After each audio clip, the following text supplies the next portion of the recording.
Oke. Shalom adik-adik, perkenalkan nama kakak Simpson Simbolon.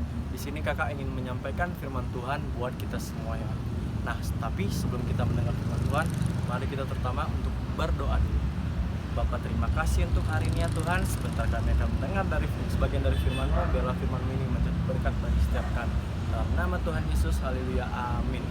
Nah, adik-adik, di sini kakak ingin menyampaikan bahwa mulut kita ini bisa berguna dan bisa menjatuhkan atau membunuh seseorang. Kenapa kakak bilang seperti itu? Nah, kita lihat di Amsal 12 ayat 18, ada orang yang lancang mulutnya seperti tikaman pedang, tetapi lidah orang bijak mendatangkan kesembuhan. Nah, kak gimana sih seperti orang yang mulutnya itu seperti tikaman pedang? Nah, seperti ini adik-adik. Orang yang mulutnya seperti tikaman pedang itu orang yang asal ngomong, kalau enggak dia tuh nggak peduli mau hati seseorang yang diomongnya sakit, mau hati seseorang itu biasa-biasa aja, dia tuh nggak peduli. Yang penting dia, menurut dia omongan dia itu biasa-biasa aja, tapi dia tanpa mementingkan perasaan seseorang yang diomonginya. Tapi tidak boleh seperti itu adik. Contohnya seperti kita itu mencemooh atau memaki teman kita, atau melukai batinnya dalam perkataan kita. Kita bilang dia, misalnya ada seseorang yang tidak mempunyai makanan, kalau enggak ada teman kita yang tidak memiliki pulpen, kamu itu miskin banget gitu, nggak pulpen aja nggak punya. Nah, di situ kita bakal melukai batinnya adik-adik, dan itu yang membuat dia itu menjadi benci sama kita, dan bahkan dia tuh lebih memilih kesendirian nantinya.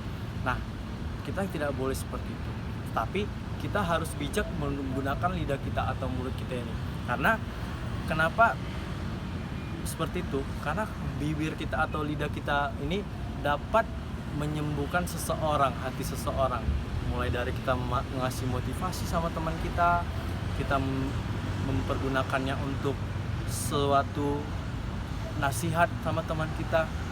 Bahkan kita bisa juga, kayak misalnya ada orang yang nanya, Dek, kamu tahu nggak alamat rumahnya segini, gini. Nah, kalau kita tahu kan kita bisa mengetahuinya dengan mulut kita gitu. Nah, di situ kita bisa menjadi berkat karena kita membantu seseorang. Bahkan mulut yang bijak itu adalah mulut yang memuji Tuhan juga. Kita mempergunakan mulut kita untuk menyembah Tuhan kita, yaitu Yesus Kristus. Nah, di ayat ke-19-nya adik-adik, bibir yang mengatakan kebenaran tetap untuk selama-lamanya, tapi lidah dusta hanya untuk sekejap mata. Wih, kenapa nih?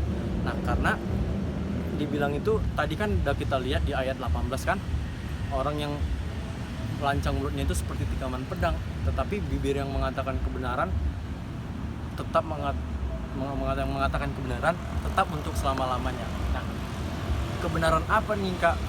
Kebenaran firman Tuhan, kebenaran untuk menolong seseorang seperti yang tadi itu, yang kalau misalnya ada orang yang nanya di jalan itu. Nah, tapi lidah orang dusta hanya untuk sekejap mata. Nah, dusta itu seperti apa kak? Ya itu, dusta itu seperti orang pembohong. Siapa nih yang suka membohong temannya, orang tuanya?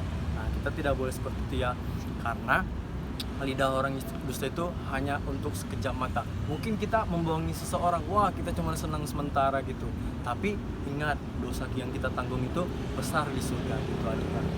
Nah, mungkin dari firman yang kakak sampaikan ini, kita dapat belajar untuk menjaga mulut kita, untuk memberikan motivasi kepada mulut kita, bukan untuk menjatuhkan seseorang atau melukai batin seseorang adik-adik gitu.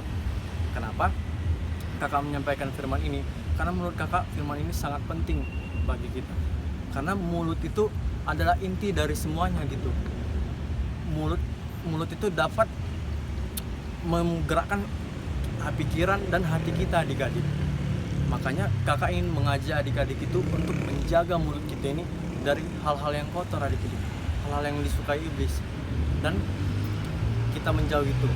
Tetapi mulut kita ini kita pergunakan untuk memberikan berkat bagi setiap orang adik-adik. Mungkin kita menasihati teman kita seperti yang tadi, menolong seseorang.